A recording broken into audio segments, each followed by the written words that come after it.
The new Subaru Outback is ditching its wagon identity seemingly and going the more boxy SUV route. We're going to talk about that today, break down these spy shots, and also talk about what kind of powertrain we could see in here. And yes, hybrid is likely to make it. So guys, grab your snacks and drinks, buckle in, and we got the new 26 Subaru Outback to dissect. I just reviewed the 2024 model. And there's a lot to like about it. I mean, it rides great. It's smooth, lots of cargo. It's kind of a lifted wagon. My, oh my, why is this an Outback and not a Forester? I mean, it kind of looks like the old Foresters because old Foresters were, you know, boxy and upright. Well, it's longer. It's much longer than a traditional Forester would be, I would say. And then the windows are a giveaway. So check out this. You see how we have this little triangular piece on the rear window. If we look at, let me pull up like a 2020 model or something here. You still have that triangular piece right here. Instead of like this swooping, rounded, soft, boomerang sort of finish, well, look where it's going. It's going boxy. It's going, I mean, the back part almost looks a little Ford Bronco Sport. The new Trail Sport Passport from Honda also has similar back boxy end design.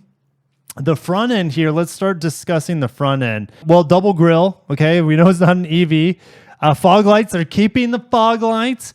Fog lights, my goodness, are being eradicated. They're being killed off. They're being pushed to mass extinction, fog lights in the 2020s. They're keeping it. So love to see that. Don't really know what we have for a skid plate down here. It looks like plastic.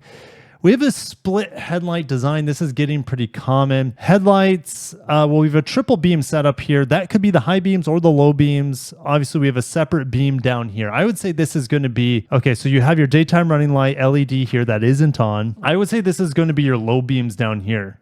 I mean, the logic to me says, well, it's sitting lower, so maybe it's a low beam and these are sitting higher, maybe it's a high beam. I could be wrong. All right. But that's just what I see there. We have large roof rails. These look like 18-inch wheels. All right. Again, wheel design is going to change for sure. And these guys, they know they've been caught. Now, spy shots of the... I've had spy shots previously for this vehicle for about a couple of weeks now. They're floating around on Reddit and other media outlets, or I don't even... What is Reddit? Other forums, I guess you could say. So they've been out there, but these are the best photos that we have instead of someone just like snapping it on their cell phone. It's not really kind of a wagon.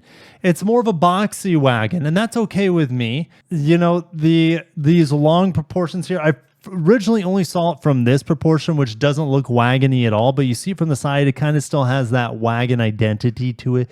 Look at the overhangs, though. When I see overhangs like this, I'm like, this is not going to have great approach and departure angles unless maybe you lift it up and put on big tires on it or something like that in a wilderness trim, but that front end is pretty obnoxious with the overhang. Not exactly thrilled about that. I guess I'll wait for the production model. Back here, obviously, independent rear. It's all-wheel drive, standard. We'll talk more about powertrains here in a little bit. I like the looks from the rear. More so from the front, more so from the side. Let me know if you guys agree with that. I've heard some rumors that people have seen this from the dealer end that, again, just rumors, take with a grain of salt, that it kind of reminds them of Land Rovers, and it's got a lot of excitement and buzz coming from the dealer end.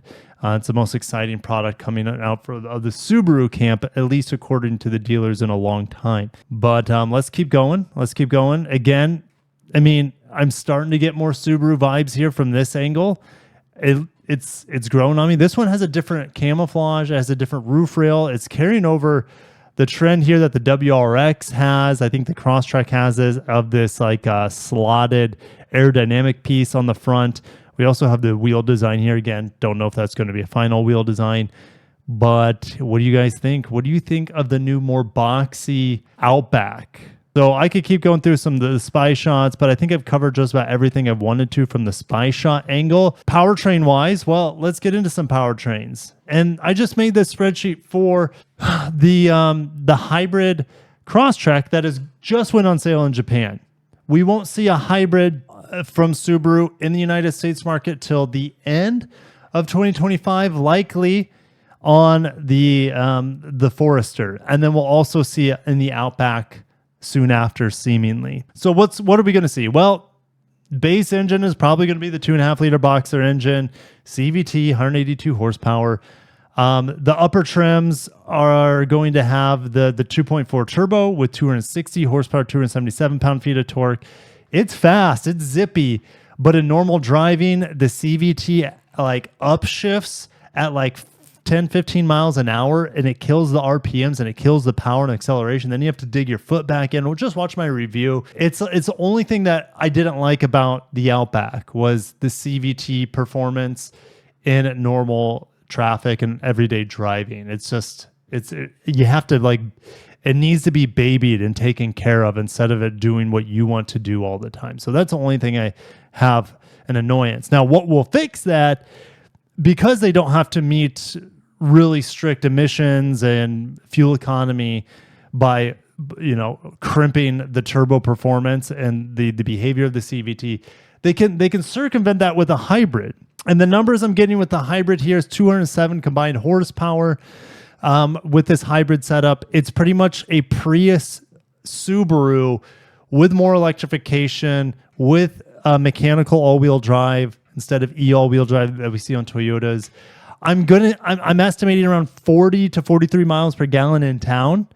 Highway, I don't know. Highway could be low 30s. Really, it depends how fast you're going. Range, I'm estimating over 600 miles of range on a single tank. Now, this is on the Crosstrek. Now, if I look up, here's the thing. If I look up Outback has a larger tank. It has about a 2-gallon tank advantage here. But we're going to lose some miles per gallon compared to the Crosstrek. So if I do 18.5 gallons, let's say it gets, let's be conservative. Let's say the hybrid on this will get 39 miles per gallon. It's still 720 miles of range between fill-ups if you run it completely dry. Just pretty impressive. That's assuming they keep the same tank size with the new Outback, and I don't see why they wouldn't be able to. That is incredible sort of range, and I'm excited to see the new hybrid powertrain come in to the Subaru Outback, the Subaru Forester, and eventually the Crosstrek at some point in time. So are you guys excited? As a quick update, but are you guys excited for the new Subaru Outback? Are you sad that it doesn't really have that soft wagon-like persona? Do you prefer this more boxy persona? I think I am. I think I'm ready for a change on the Outback. It still gives me wagon enough vibes from this angle. It gives me the vibes of the old Foresters as well. Obviously, it's a little bit longer. But what do you guys think? Are you happy about it? I think we pretty much know the design here of the new Outback, and it will be coming, I would say, sometime late 2025, early 2026 would be my estimation. But I'm going to end it there. Thank you guys for watching. Stay tuned for more updates from Subaru, and don't forget to check out my recent review on the 24 Subaru Outback that's currently on the market. Thank you for watching. Have a great day, and peace.